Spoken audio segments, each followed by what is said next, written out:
तो आज का आपका टॉपिक है ऑस्टियोपोरोसिस। आज के इस लेक्चर में हम देखने वाले हैं कि ऑस्टियोपोरोसिस होता क्या है। हम देखेंगे इस लेक्चर में ऑस्टियोपोरोसिस की aetiology, sign and symptom, pathophysiology, pathogenesis, diagnosis, treatment, सब कुछ पूरा लेक्चर ऑस्टियोपोरोसिस का अच्छे से समझेंगे। ये टॉपिक काफी ज्यादा इंपॉर्टेंट है। ये टॉपिक आपको बी फार्मेसी, बीएससी नर्सिंग और बीएससी सभी जगह पर दे रखा है। तो लेक्चर को ध्यान से सुनना।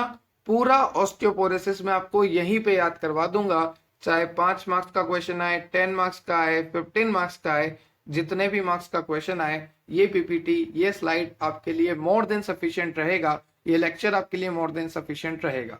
तो चलिए स्टार्ट करते हैं ऑस्टियोपोरोसिस को बेसिक लेवल से।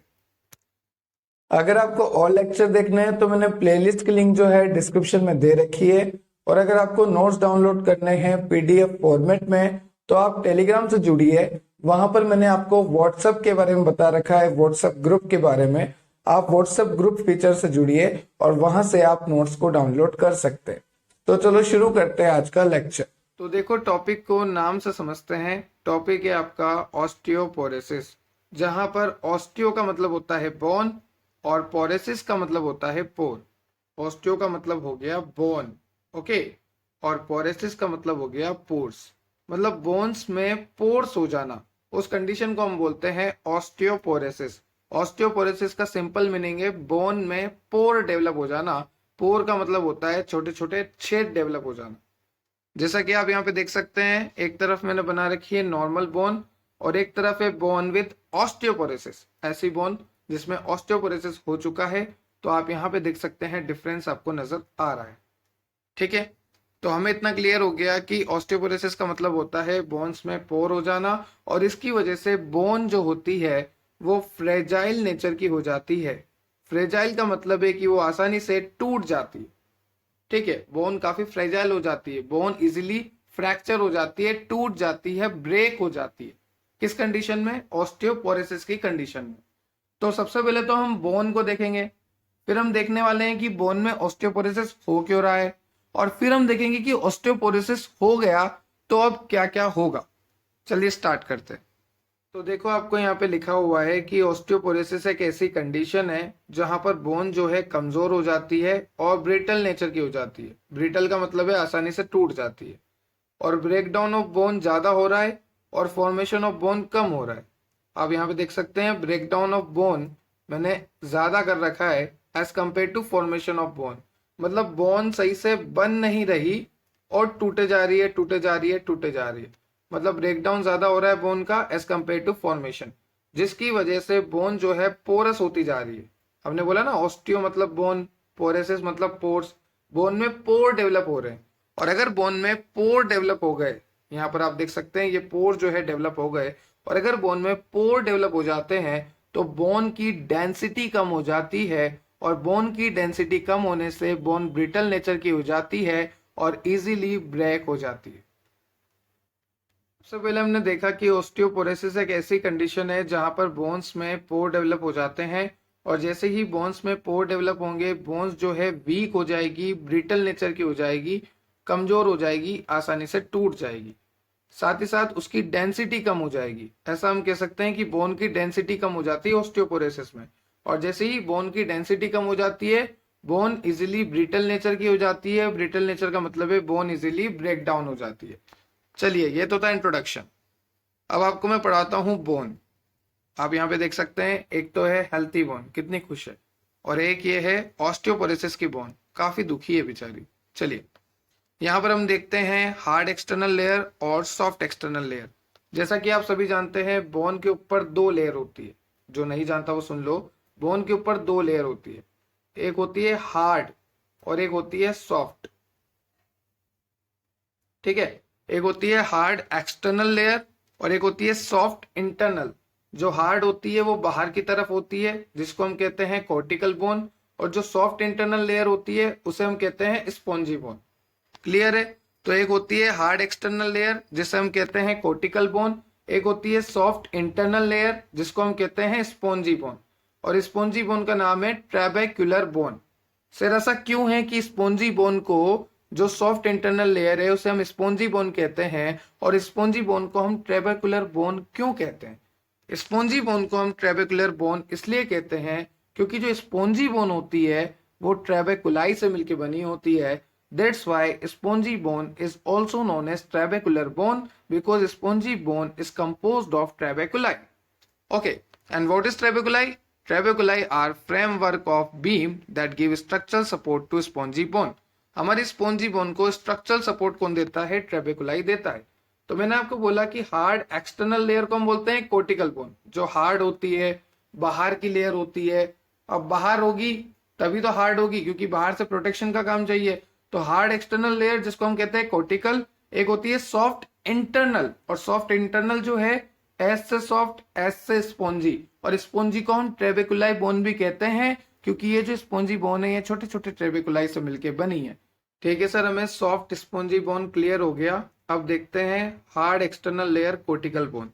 तो जब मैं कोर्टिकल बोन को देखूंगा तो मैंने कोर्टिकल बोन को देखा, हार्ड लेयर को देखा, तो मुझे वहां दिखा made up of many functional pipe like unit, जिसे हम कहते हैं स्टियोन।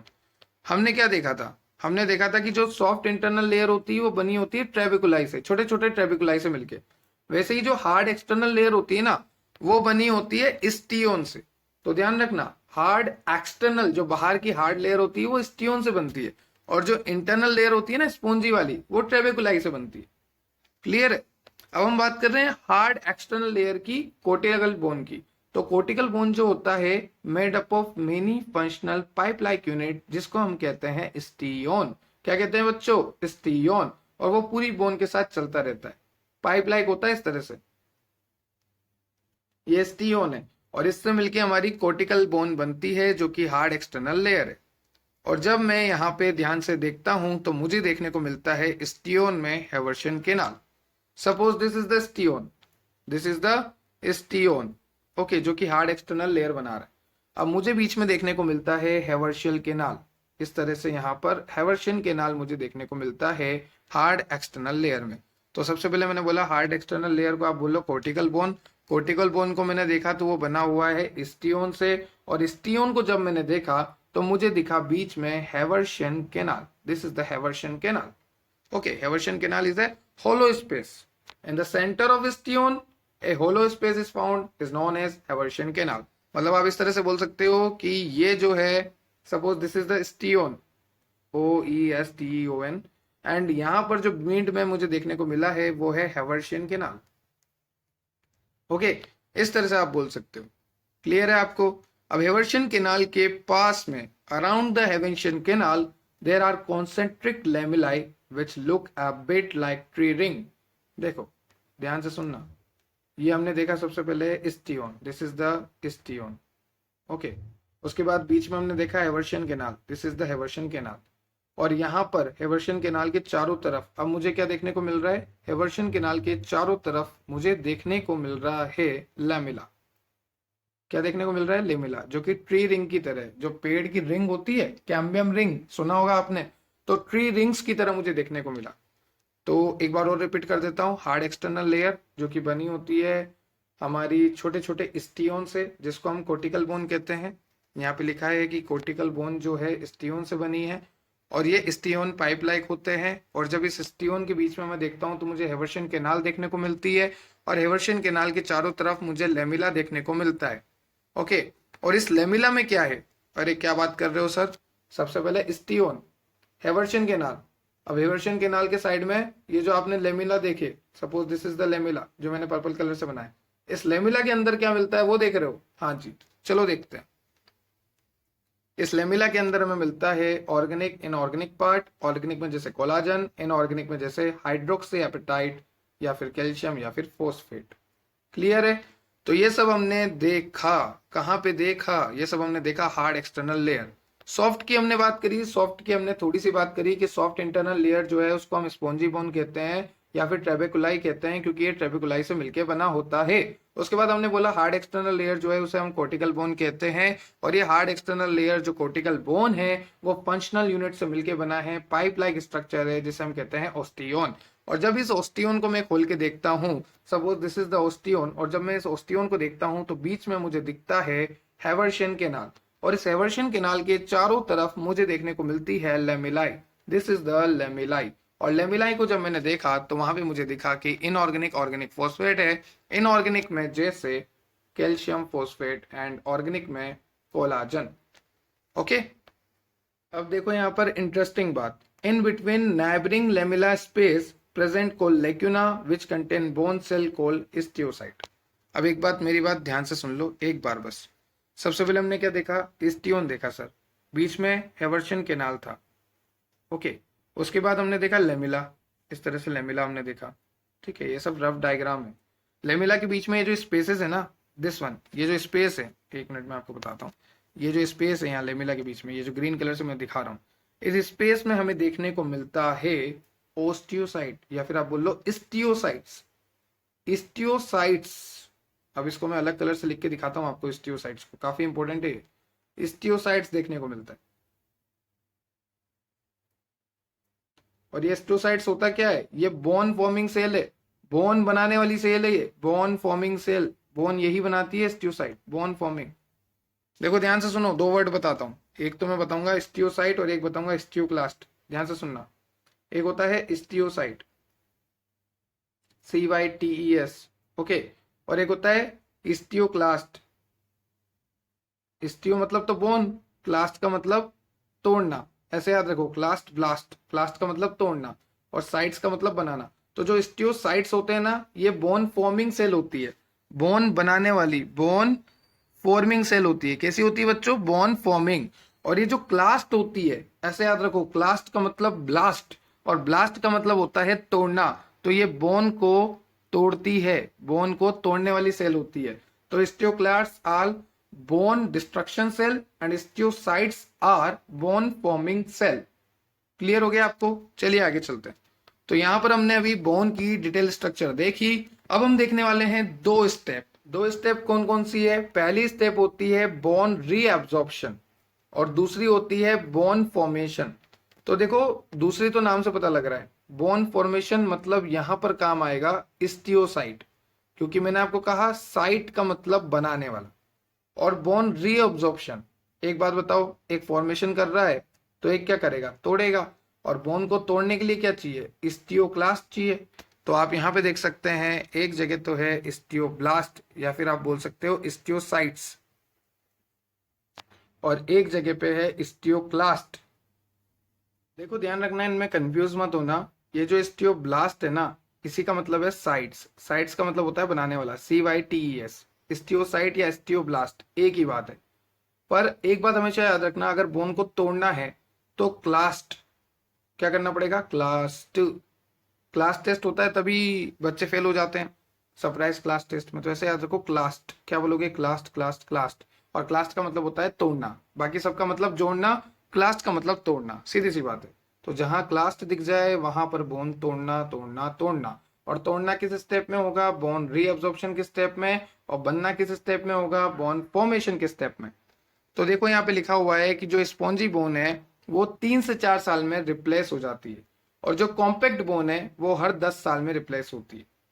ठीक है, ये बोन रीमॉडलिंग का जो कंसेप्ट है, ये दो चीजों पे फॉलो करता है, एक बोन रीअब्जॉर्प्शन, एक बोन फॉर्मेशन। मैंने आपको पहले ही बता दिया। चलिए, अब यहाँ पर आपको मैं कुछ हार्मोन्स के बारे में बताऊंगा, जैसे पैराथायरॉयड हार्मोन, कैल्सिटोनिन हार्मोन, ये सब क्या करते हैं। जैसे मैं आपको बताता हूँ पैराथायरॉयड हार्मोन के बारे में, जिसको हम बोलते हैं PTH। ये पैराथायरॉयड हार्मोन क्या करता है? Secreted when blood calcium level decreases. Blood में जब कैल्शियम का लेवल कम हो गया, suppose this is the blood vessel, and इस ब्लड वेसल में कैल्शियम का लेवल कम हो गया, यहाँ पर जो कैल्शियम की कंसंट्रेशन थी वो बहुत कम हो गई, यहाँ पर जो कैल्शियम था Ca+2 वो बहुत कम हो गया। तो जब ब्लड में कैल्शियम की कमी हो जाती है तब रिलीज होता है PTH। कौन सा हार्मोन रिलीज होता है? PTH hormone, parathyroid hormone. और ये पैराथायरॉयड हार्मोन काफी बदमाश है। ये क्या करेगा? देखो, ये करेगा काफी खतरनाक काम। क्या करता है? ध्यान से सुनना। ये हमारी बोन में से, suppose this is the bone, wait, this is the bone, okay. तो ये हमारी बोन में से कैल्शियम निकालेगा और ब्लड में दे देगा। मतलब ये पैराथायरॉयड हार्मोन हमारी बोन में से कैल्शियम निकाल के ब्लड में देता है। तो ध्यान रखना, जब ब्लड में कैल्शियम की कमी हो जाए तो रिलीज होता है पैराथायरॉयड हार्मोन। जब ब्लड में कैल्शियम की कमी हो जाती है, ब्लड में कैल्शियम की कमी, तो पैराथायरॉयड हार्मोन रिलीज होता है। और ये पैराथायरॉयड हार्मोन क्या करता है? ये पैराथायरॉयड हार्मोन बोन में से कैल्शियम निकालता है और ब्लड में पहुंचाता है। बताइए, हमारी बोन को कमजोर कर रहा है, क्योंकि हम पढ़ते हैं बचपन से कि दूध में कैल्शियम होता है और कैल्शियम हमारी बोन के लिए जरूरी होता है। तो अगर कैल्शियम बोन के लिए जरूरी है तो ये पैराथायरॉयड हार्मोन जो है बोन में से कैल्शियम निकाल के ब्लड में क्यों दे रहा है? क्योंकि ब्लड में कमी है। तो पैराथायरॉयड हार्मोन का काम समझ में आ गया। पैराथायरॉयड हार्मोन का जो काम होता है वो होता है ब्लड में कैल्शियम के लेवल को बढ़ाना। और ब्लड में कैल्शियम के लेवल को ये कैसे बढ़ाएगा? बोन से निकाल निकाल के ब्लड में देगा। और एक और होता है कैल्सिटोनिन।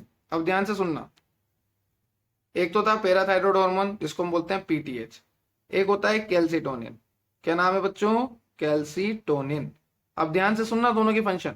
पैराथायरॉयड हार्मोन क्या कर रहा था? सब पैराथायरॉयड हार्मोन जो है वो ब्लड में कैल्शियम को बढ़ा रहा था। और ब्लड में कैल्शियम को वो कैसे बढ़ाता है? बोन में से लेके। तो पैराथायरॉयड हार्मोन क्या कर रहा था, मैं लिख लेता हूं, ये बोन में से कैल्शियम को निकालकर Ca+2 को निकालकर ब्लड में डाल रहा था। देखो ब्लड की तरफ एरो है, मतलब ब्लड में डाल रहा था बोन में से निकाल के। पर ये कैल्सिटोनिन उल्टा करेगा। अब ये कैल्सिटोनिन क्या करेगा? ध्यान से सुनना, ये कैल्सिटोनिन, दिस कैल्सिटोनिन, ये क्या करेगा? ब्लड में से कैल्शियम निकालेगा, ब्लड में से कैल्शियम निकालेगा और बोन को देगा। किसको देगा बच्चों? बोन को। तो ये दोनों एक दूसरे के उल्टा काम करते हैं। समझ में आ गया आपको? ये मैकेनिज्म आपको समझ में आना चाहिए। ये दोनों एक दूसरे के उल्टा काम करते हैं। जो पैराथायरॉयड हार्मोन है वो बोन में से कैल्शियम निकाल के ब्लड में डालता है, और जो कैल्सिटोनिन हार्मोन है वो क्या करता था? ब्लड में से कैल्शियम लेता था और बोन को देता था और बोन को खुश करता था। Suppose this is the bone, तो ये बोन को खुश करता है। क्यों? क्योंकि ब्लड में से कैल्शियम निकाल के ये किसको देता है? बोन को दे देता है। कौन? कैल्सिटोनिन। तो कैल्सिटोनिन ब्लड में से कैल्शियम निकाल के बोन को देता है, और पैराथायरॉयड इसका उल्टा, ये काम चलता रहता है। ठीक है, तो ये हो गया पैराथायरॉयड और कैल्सिटोनिन का काम। और विटामिन डी क्या करता है? विटामिन डी भी बोन को कैल्शियम देता है। तो एक बात बताओ, हमने देखा कैल्सिटोनिन, एक तो हमने देखा कैल्सिटोनिन। कैल्सिटोनिन क्या करता है? कैल्शियम देता है बोन को। साथ ही साथ विटामिन डी भी, एक तो विटामिन डी और एक कैल्सिटोनिन, ये दोनों ही बोन में कैल्शियम को बढ़ाते हैं। जो बोन होती है उसको खुश रखते हैं, उसमें कैल्शियम को बढ़ा देते हैं। तो ये दोनों कैसे हुए? विटामिन डी और कैल्सिटोनिन, अगर ये कैल्शियम को बोन में बढ़ा रहे हैं तो ये हुए हमारे बोन फॉर्मेशन वाले, क्योंकि बोन की फॉर्मेशन अच्छी होगी अगर कैल्शियम अच्छा होगा तो। और वहीं अगर मैं बात करूं पैराथायरॉयड हार्मोन की, तो पैराथायरॉयड हार्मोन क्या कर रहा था? बोन में से कैल्शियम निकाल रहा था। और बोन में से जब वो कैल्शियम निकालेगा तो वो बोन को कमजोर कर देगा, मतलब बोन का रीअब्जॉर्प्शन हो रहा है, एक तरह से स्टियोक्लास्ट वाला काम कर रहा है, बोन को कमजोर कर रहा है। चलिए, आपको समझ में आ गया ये सारा मैकेनिज्म? ये सारा मैकेनिज्म आपको क्लियर होना चाहिए। अब यहाँ पर आप देखिए, अगर मैं ऑस्टियोपोरोसिस बोन का क्रॉस सेक्शन लूँ, अगर मैं किसी पेशेंट को पकड़ूं, सपोज यहाँ पे कोई पेशेंट खड़ा है और इसको क्या है? ऑस्टियोपोरोसिस। तो जब मैं इसकी बोन का क्रॉस सेक्शन लेके देखूंगा तो मुझे दिखेगा, यहाँ पर देखिए आपको लिखे हुए हैं कि कौन कौन से चेंजेस आपको देखने को मिलेंगे। सबसे पहला लिखा हुआ है स्पॉन्जी बोन में ट्रेबेकुलाई की कमी।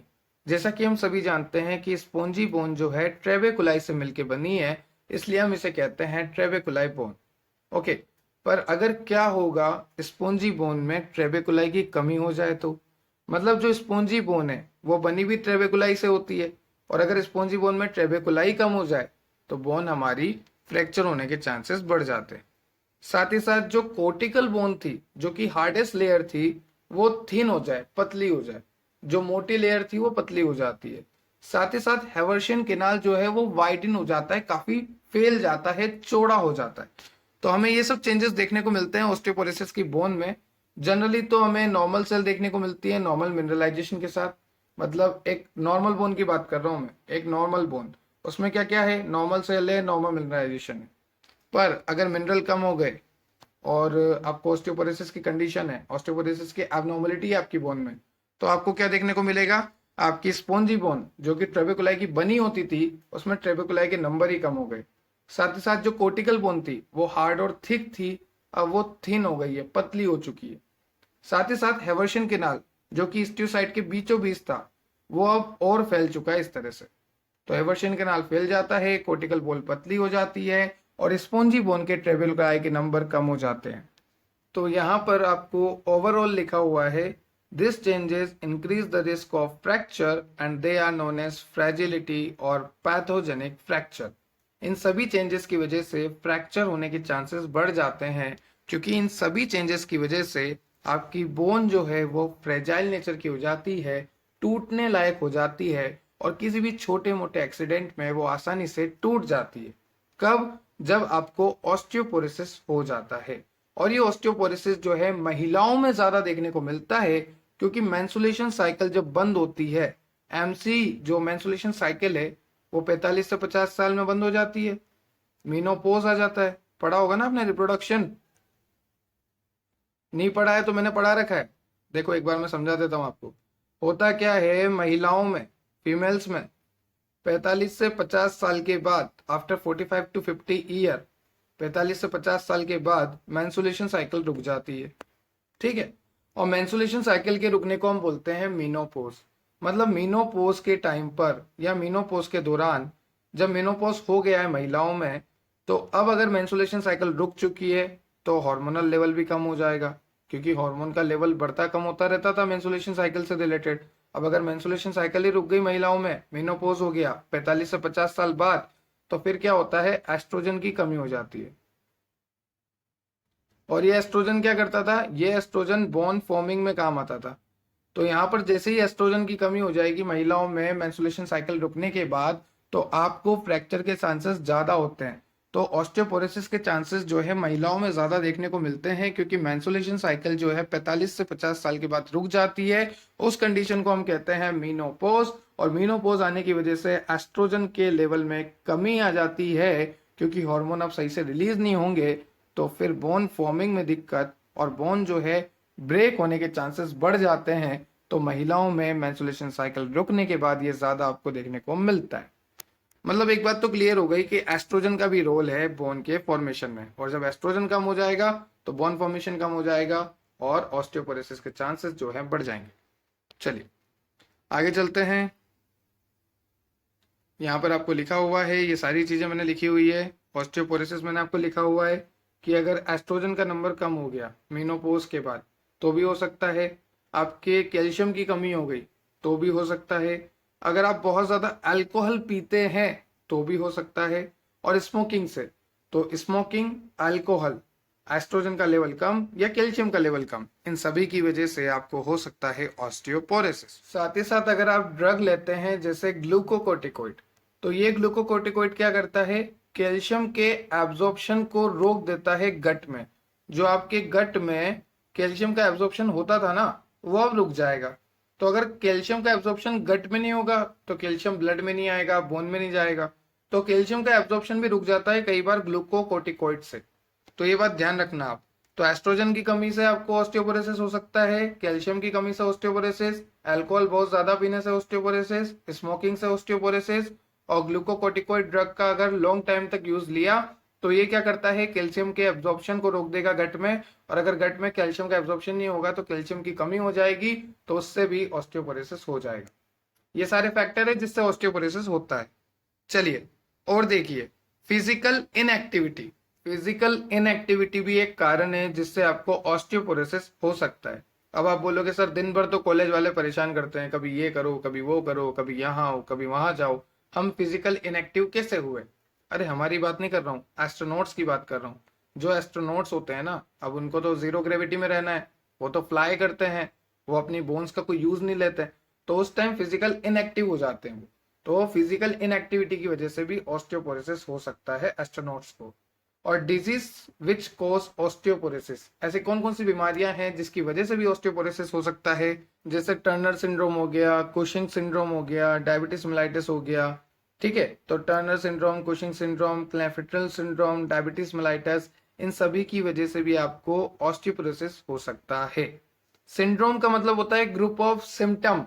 एक सिम्टम नहीं आ रहे, कई सारे सिम्टम आ रहे हैं, कई सारे लक्षण आ रहे हैं। सर भी दुख रहा, पेट भी दुख रहा, तबीयत भी खराब हो गई। जैसे आप बहाना बनाते हो ना छुट्टी के लिए कि हमें सर आज छोड़ दो, आज हमारी छुट्टी कर दो, तो उसके लिए 15-20 तरह के बहाने होते हैं हमारे। पेट भी दुख गया, कमर भी दुख गई, तो वो सब सिंड्रोम है। सिंड्रोम का मतलब ग्रुप ऑफ सिम्टम।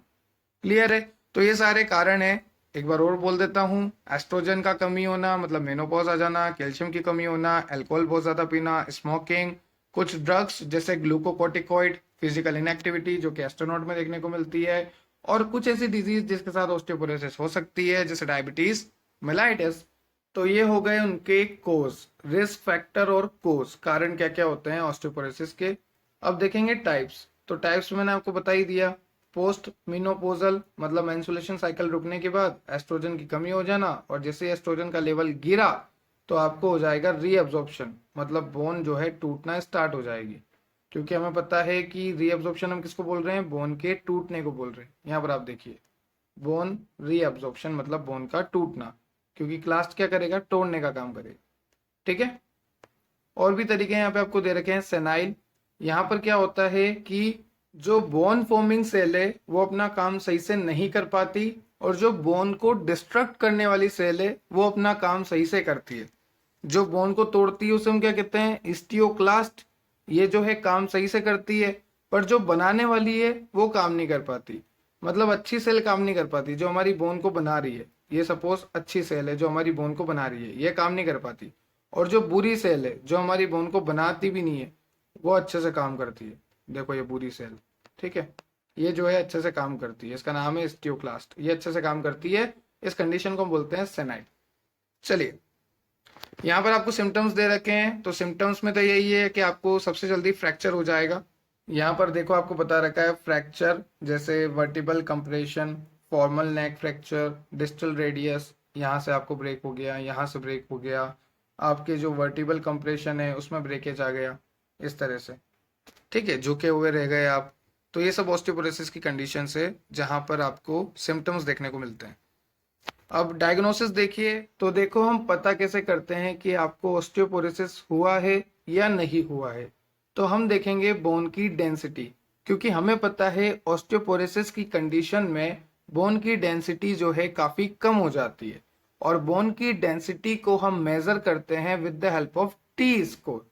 अगर आपका टी स्कोर -2.5 से कम आ रहा है या फिर उतना ही आ रहा है, अगर आपका टी स्कोर -2.5 या फिर उससे कम आ रहा है, तो आपको हो चुका है ऑस्टियोपोरोसिस। तो with the help of T score हम पता कर सकते हैं कि आपको ऑस्टियोपोरोसिस है या नहीं है। तो बोन डेंसिटी का पता कर लो। बोन डेंसिटी का मतलब है कि अगर अच्छी बोन डेंसिटी हुई तो आपको कोई भी ऑस्टियोपोरोसिस नहीं है। पर अगर आपकी बोन डेंसिटी खराब हो चुकी है, मतलब आपका टी स्कोर खराब हो चुका है, मतलब आपका टी स्कोर 2.5 -2.5 या -2.5 से कम जा चुका है, तो आपको हो चुका है ऑस्टियोपोरोसिस। तो हम सिंपली जो है टी स्कोर से पता कर लेते हैं। अगर आपका टी स्कोर -2.5 से कम है या -2.5 भी है, तो आपको हो चुका है ऑस्टियोपोरोसिस। चलिए अब देखते हैं ट्रीटमेंट। ट्रीटमेंट कौन कौन से हैं। तो देखिए, ट्रीटमेंट स्टार्ट करने से पहले मुझे ये बताओ कि ऑस्टियोपोरोसिस क्यों हो रहा है। अरे सर, सिंपल सी बात है, बोन में कैल्शियम की कमी, इसे हम कहते हैं ऑस्टियोपोरोसिस। या फिर महिलाओं में 45 से 50 साल बाद एस्ट्रोजन की कमी, उसे हम कहते हैं ऑस्टियोपोरोसिस। या फिर बोन फॉर्मिंग सेल की कमी, उसे हम कहते हैं ऑस्टियोपोरोसिस। क्योंकि इन सब कंडीशन में क्या होता है, बोन जो है वीक हो जाती है, उसकी डेंसिटी कम हो जाती है, उसका टी स्कोर -2.5 या उससे कम हो जाता है। तो ट्रीटमेंट क्या है, ड्रग्स दे सकते हैं आप, जैसे bisphosphonates, teriparatide, thiazide, diuretic, hydrochlorothiazide, okay, monoclonal antibodies, raloxifene. Okay, तो यहाँ पर लिखा है रेलॉक्सिफिन एंड मोनोक्लोनल एंटीबॉडी। ये रेलॉक्सिफिन और मोनोक्लोनल एंटीबॉडी हम कब देंगे, जब मेंस्ट्रुएशन साइकिल रुक जाती है ना महिलाओं में 45 से 50 साल के बाद, और एस्ट्रोजन की कमी हो जाती है, तो उस कंडीशन में रेलॉक्सिफिन और मोनोक्लोनल एंटीबॉडी देनी पड़ती है। ये कौन सी कंडीशन है, ये कंडीशन है पोस्ट मिनोपोजल ऑस्टियोपोरोसिस। पोस्ट का मतलब बाद में, मिनोपोजल का मतलब मिनोपोज के बाद, और मिनोपोज का मतलब होता है मेंस्ट्रुएशन साइकिल का रुकना। तो मेंस्ट्रुएशन साइकिल के रुकने के बाद जो ऑस्टियोपोरोसिस होता है, उस कंडीशन में हम ये ड्रग प्रीफर करते हैं। और ये जो एडवांस यहाँ पे थेरेपी दे रखी है, ये बोन फॉर्मेशन को स्टार्ट करती है। और ये जो थायाजाइड डायूरेटिक और हाइड्रोक्लोरोथायाजाइड दे रखा है, ये कैल्शियम का रिटेंशन करता है, मतलब किडनी में से कैल्शियम निकाल निकाल के बोन में डालना शुरू करता है। ठीक है, हमारी पूरी बॉडी में से कैल्शियम को बचाता है। चलिए स्पेशली किडनी में से। तो ये था आपके ट्रीटमेंट। उससे पहले हमने देखा डायग्नोसिस, सिम्टम्स, दो तरह के हमने देखे ऑस्टियोपोरोसिस, और ऑस्टियोपोरोसिस हो क्यों रहे हैं उसके हमने देखे फैक्टर जो कि ऑस्टियोपोरोसिस करते हैं। उससे पहले हम देख रहे थे कि ऑस्टियोपोरोटिक बोन में क्या क्या देखने को मिलता है, और उससे पहले हम देख रहे थे vitamin D, calcitonin, parathyroid hormone, spongy bone के बारे में हमने देखा, हेवर्शियन कैनाल के बारे में हमने देखा, और हमने देखा कॉर्टिकल बोन। सब कुछ हमने डिटेल स्टडी करी है। तो ये था आज का आपका लेक्चर ऑस्टियोपोरोसिस। आई होप आपको लेक्चर क्लियर हुआ होगा। अगर आपको लेक्चर से रिलेटेड कोई भी डाउट है तो आप कमेंट सेक्शन में कमेंट कर सकते हैं, और अगर आपको किसी भी डिजीज से रिलेटेड डाउट है तो आप हमें कमेंट कर सकते हैं, हम आपको उसके लिए लेक्चर अपलोड करके देंगे। टेलीग्राम से जरूर जुड़ जाना। टेलीग्राम से जुड़ना बिल्कुल फ्री ऑफ कॉस्ट है, और टेलीग्राम पे आपको सारी अपडेट मिलेगी। व्हाट्सएप से जुड़ना है तो व्हाट्सएप से कैसे जुड़ना है, हाउ टू ज्वाइन प्रीमियम, वो मैंने आपको इसी वीडियो के डिस्क्रिप्शन में टेलीग्राम और प्रीमियम की लिंक बता रखी है। फॉलो करो प्रोसीजर और जुड़ जाओ। जुड़ोगे तभी नॉलेज बढ़ेगी। आई होप आपको लेक्चर क्लियर हुआ होगा। Subscribe and share for more. Have a nice day. Thank you.